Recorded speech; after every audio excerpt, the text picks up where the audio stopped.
For centuries, the hunt for unidentified anomalous phenomena has been trapped in a loop of frustrating ambiguity. We've had to rely on fallible eyewitness accounts and grainy footage of strange lights in the sky. Today, researchers face an entirely different problem.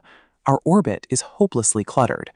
With thousands of human-made satellites constantly glinting in the sun, trying to isolate a genuine, non-human signal in the modern sky is practically impossible.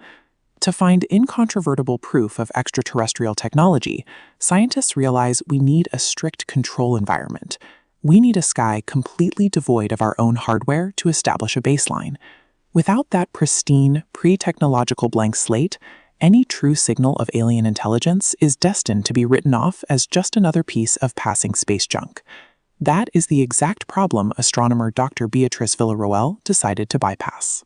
Instead of looking up at today's contaminated atmosphere, her team looked into the archives, analyzing digitized astronomical plates taken by Palomar Observatory in the 1950s.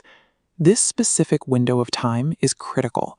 Since the very first human-made satellite launched in 1957, these star maps represent a pristine sky, guaranteeing zero human orbital contamination. Poring over nearly a decade of these plates, her team discovered something massive: over 100,000 transients. These are unexplained flashes of light that rapidly appear in the darkness and vanish just days or minutes later. These 100,000 transients represent an uncontaminated dataset on a scale we've never seen before, moving the conversation out of pure speculation and forces a rigorous scientific explanation for what exactly was hovering above our planet over 70 years ago. The immediate analytical challenge is obvious. How do you prove these flashes are actual physical objects in orbit, rather than just chemical contamination or simple defects on the photographic plates themselves? To filter the raw data, Villarroel turned to the Earth's shadow. If the flashes were random camera defects, they would appear uniformly across the sky. But the data showed the transients dropped off significantly precisely where the Earth's shadow fell. Because these objects systematically vanish in darkness, the mathematics suggests they are physical, highly reflective structures positioned in the Earth's gravity well, glinting in sunlight. Having established that at least some of these transients were likely real objects, the team applied a second, far more alarming layer of analysis. They cross-referenced the dates of these sightings with the schedule of human nuclear tests. The statistical results were staggering. The appearance of these unexplained transients spiked by 45% the day following an atomic detonation. The specific correlation ties directly into decades of documented military accounts. From Wyoming to the Soviet Union, servicemen have consistently reported unidentified crafts showing a targeted interest in monitoring nuclear military hardware.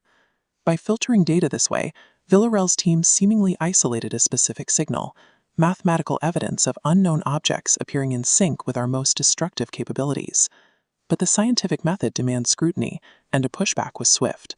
A team led by researcher Wesley Waters argued that Villarroel's initial dataset was vastly over-inclusive, flooded with damaged plates and background noise.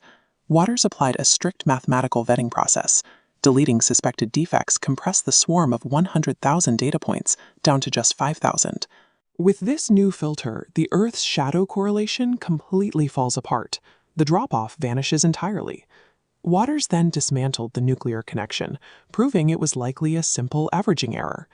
The Palomar Observatory was 35% more likely to schedule photographic exposures during periods of nuclear testing, naturally resulting in more captured anomalies. Villarroel fired back with her own counter-rebuttal, arguing that Waters' filter is so extreme it renders the entire exercise pointless. If you delete 95% of the data, you throw out the actual genuine anomalies right along with the noise. And so the definitive proof of alien visitation now hangs in a bitter, highly technical stalemate. The existence of these 1950 saucers depends entirely on which mathematical filter you choose to trust. Today, the mystery of the 1950s transients remains an active, fiercely debated subject within the astronomical community. Neither side has managed to permanently silence the other.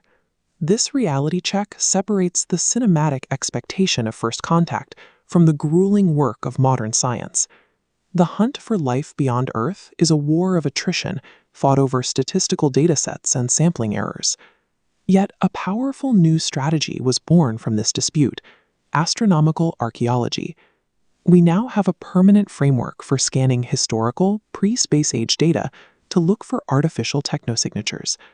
While this specific dataset might not be the undisputed proof we hoped for, it has provided a new lens for the hunt. We now know exactly where, and more importantly when, to look for intelligence beyond our own.